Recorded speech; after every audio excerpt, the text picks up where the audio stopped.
नमस्कार दोस्तों, चलिए जानते हैं उत्तर प्रदेश की आज की 25 फटाफट बड़ी खबरें सिर्फ कुछ ही मिनटों में। पर उससे पहले आप उत्तर प्रदेश के किस जिले से ये वीडियो देख रहे हैं, कमेंट में जरूर बताएं।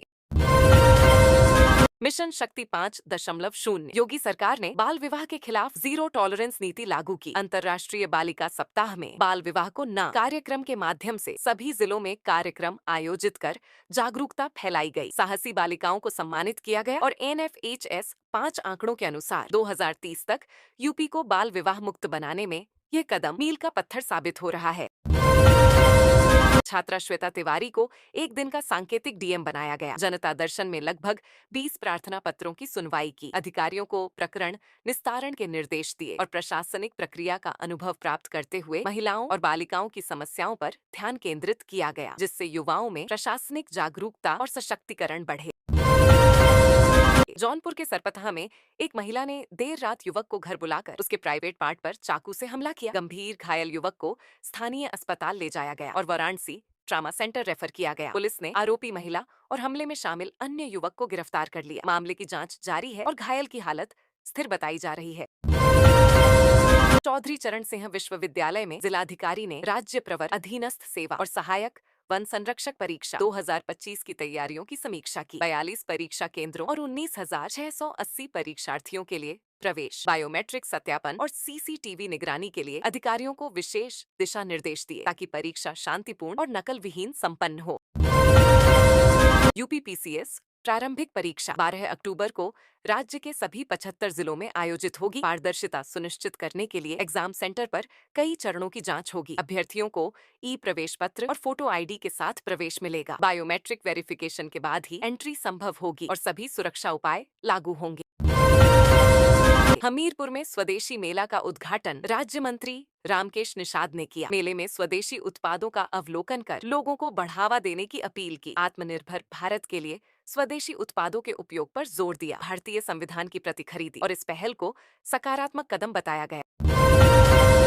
समाजवादी पार्टी के राष्ट्रीय अध्यक्ष अखिलेश यादव ने लखनऊ में प्रेस कॉन्फ्रेंस में भाजपा सरकार पर महिलाओं, बेटियों और दलितों की सुरक्षा, कानून व्यवस्था, बढ़ते अपराध और कांशीराम स्मारक के रखरखाव पर सवाल उठाए। राष्ट्रीय अपराध रिकॉर्ड ब्यूरो NCRB के आंकड़ों का हवाला दिया और सरकार की आलोचना की।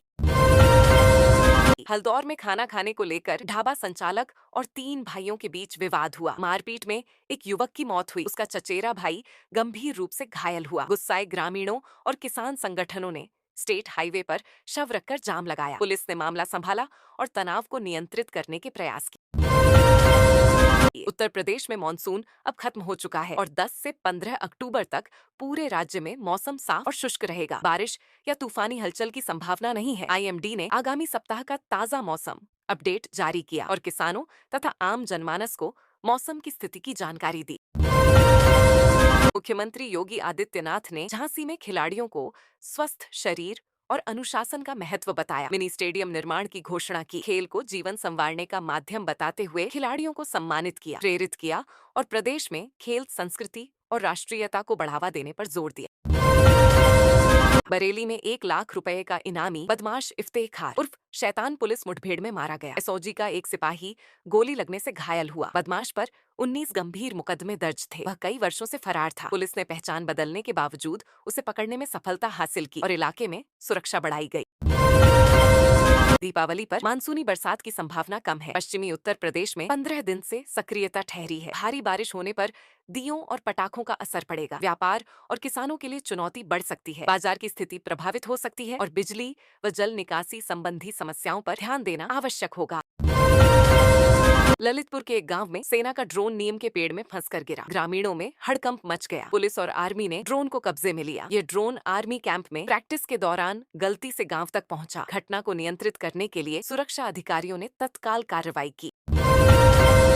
मिशन शक्ति 5 के तहत DM और SAP ने वन स्टॉप सेंटर का निरीक्षण किया। महिलाओं के लिए सुरक्षा, स्वास्थ्य, भोजन, स्वच्छता, मनोवैज्ञानिक परामर्श और कानूनी सहायता समय पर उपलब्ध कराने के निर्देश दिए। सेंटर की व्यवस्थाओं का बारीकी से जायजा लिया और अधिकारियों से विस्तृत जानकारी प्राप्त की। अयोध्या में राम मंदिर ध्वजारोहण समारोह में प्रधानमंत्री मोदी शामिल होंगे। ट्रस्टी नृपेंद्र मिश्र ने तैयारियों की जानकारी दी। 10,000 से अधिक अतिथियों को आमंत्रित किया गया। समारोह ऐतिहासिक बनाने के प्रयास किए जा रहे हैं और सुरक्षा व व्यवस्था पर विशेष ध्यान रखा जाएगा। केंद्रीय वित्त मंत्री निर्मला सीतारमण ने अयोध्या में श्री राम लल्ला की आरती उतारी, मंदिर परिसर का भ्रमण किया, निर्माण कार्य और भव्य स्वरूप देखकर गर्व और आस्था व्यक्त की, भक्तों के साथ आशीर्वाद साझा किया और मंदिर के विकास की जानकारी प्राप्त की। भाजपा विरोधी मत और जनता की असंतुष्टि के कारण आगामी विधानसभा चुनाव में बहुजन समाज पार्टी सरकार बनने की संभावना जताई गई। बीएसपी जिलाध्यक्ष चौधरी रत्नेश कुमार पटेल ने कहा कि बहन जी की सरकार जनता के लिए बेहतर रही और आम जनता की समस्याओं का समाधान किया।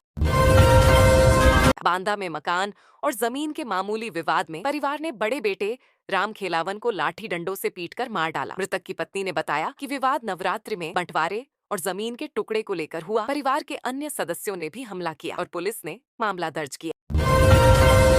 असोथर में मूर्तियों के विसर्जन के बाद जिम्मेदारों ने उन्हें ढकने में चूक की। वीडियो वायरल हुआ। श्रद्धालुओं और भक्तों में नाराजगी फैली। लोगों ने सुझाव दिया कि भविष्य में स्वयं आगे बढ़कर मूर्तियों को सुरक्षित रखा जाए और धार्मिक आस्था बनी रहे।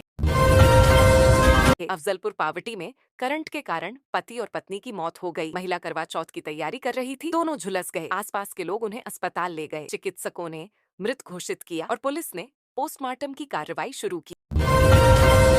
झांसी में मुख्यमंत्री योगी आदित्यनाथ ने युवा उद्यमी विकास अभियान के तहत लाभार्थियों को योजना के चेक और विश्वकर्मा टूल किट प्रदान किए। नवनिर्मित कन्वेंशन सेंटर का लोकार्पण किया, लाभार्थियों को प्रोत्साहित किया और स्वरोजगार के अवसर बढ़ाए। प्रेमानंद महाराज ने स्वास्थ्य कारणों से पदयात्रा रोक दी, केवल सीमित अनुयायियों से मुलाकात कर रहे हैं। भक्तों को मार्ग पर खड़े होकर प्रतीक्षा न करने की अपील की गई और डॉक्टर ने स्वास्थ्य अपडेट जारी कर उनकी स्थिति की जानकारी साझा की। कानपुर में मिश्री बाजार ब्लास्ट मामले में एसपी और 5 पुलिसकर्मियों पर कार्रवाई की गई। एसीपी कोतवाली और थाना प्रभारी हटा दिए गए, अन्य 4 निलंबित किए गए और मामले की जांच एवं सुरक्षा प्रबंधों को सख्त किया गया। खाद्य सुरक्षा निरीक्षण में खलीलाबाद से 10 किलोग्राम दूषित खोया नष्ट किया गया। दीपावली और भाई दूज पर्व के दृष्टिगत आम जनता को सुरक्षित खाद्य पदार्थ उपलब्ध कराने और मिलावटी खाद्य पर प्रभावी कार्रवाई सुनिश्चित की गई। अधिकारियों ने निगरानी बढ़ाई।